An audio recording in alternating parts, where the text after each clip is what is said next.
Handlers in Schedule 1 are probably the most overpowered employees, provided you use them in a very smart way, which makes them a little bit tricky because they are capable of doing simple tasks, but also really complex things too. So like all employees, when you have your clipboard out and you interact with the handler, you will have to assign a bed for them. By doing this, you just click here and then you click the bed that they need to be assigned to. As such, this is his bed. Once they have a bed, they'll have a briefcase on top of the bed, which you'll have to put money in, $200 per day for their work so that they will actually work. If this briefcase runs out of money, they stop working. So using your clipboard and interacting with a handler, you'll see that there are two different things that they can do. They can be assigned to stations, such as packing stations. So if I go ahead and I hit assign stations and I assign him to one, you're not going to assign him to 3 stations most of the time, right? So here's a packing station.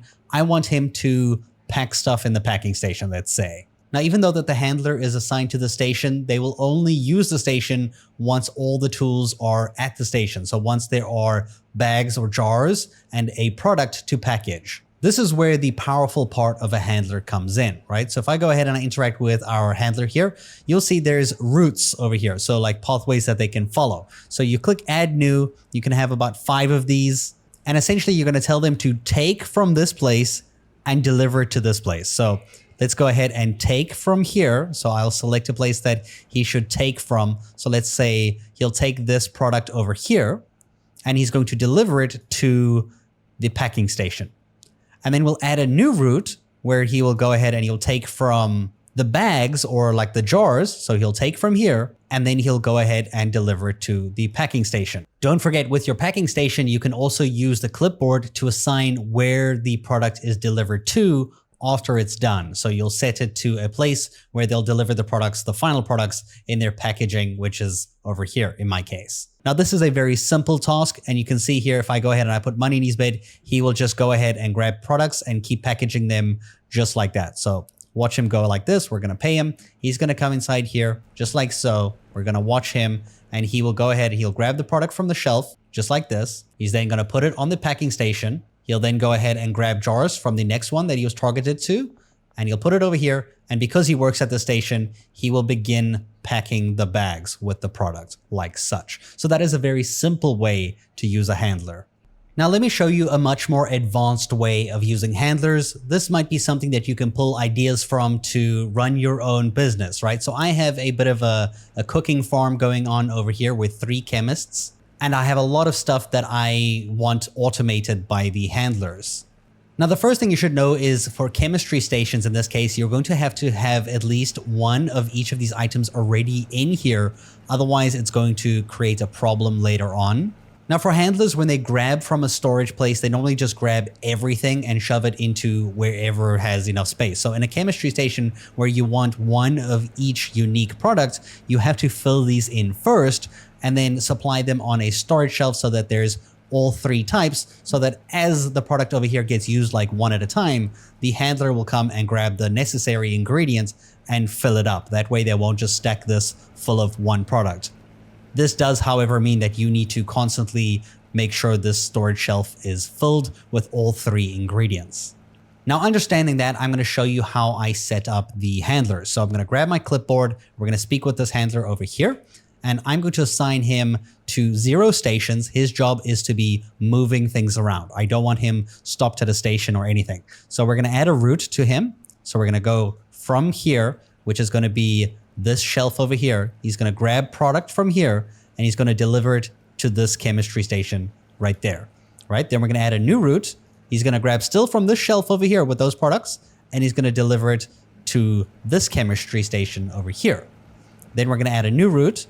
This time he's going to use a different storage one because storage is going to run out very quick here. So we're going to use a secondary storage like this, and he's going to deliver it to our other chemistry station here. Then we're going to repeat the same thing with the other one at the back. So grab the storage at the back and send it to the station over here. So there you go. 4 of his tasks are already quite busy. Now, if you saw my previous video on how to use the chemist, you'll know that the chemist will come here, use the product, send it over to the lab, and once the lab is done, they will take it over to this storage shelf. And because the product is sitting on the shelf and we actually need it delivered to the mixing station, we can quite simply ask George, our handler, to do such a task as well. So we'll speak with him, we'll add a new route, and we'll tell him to grab from that product over here, right at this one, so this shelf with the raw product, and then he's going to deliver it to the mixing station when it's available, right? So he's going to take that when he's ready, and that's pretty much all this handler can manage. And that's why in this case, I have another handler. And in this case, we're going to have this one assigned to the packaging station because this one is going to do our packaging for us. So right over here, it's going to do packaging. Now that they're assigned to packaging, we're going to add a route that they're going to follow. They're going to grab resources from these shelves. So this is the product that needs to go to the mixing station. They're going to grab from this one and deliver it to this station. Now, to make it simpler, I'm actually going to have them grab from the other one as well, so I can fill both of these up because these empty very quick. So she's going to grab from each of these storage places and deliver them to the mixing station. You will need a chemist to be assigned to the mixing station so that they can mix the product for you. That way, when the handlers deliver the product here, the chemist can go ahead and mix them together. We now need to get the actual packaging, the jars or the bags, delivered to the table as well. So that's going to be her next objective. So we're going to speak with that handler again. You'll see we can add a new route over here. This one is going to be to grab the bags. So grab from here, the jars and the bags, and deliver it to the packaging station. And we're also going to go ahead and add another one to grab from the other side as well in case they are empty. So grab here and then putting it into the station. Now, once she's done packaging, we notice that the destination of the packaging station is going to go to this shelf over here, which is great.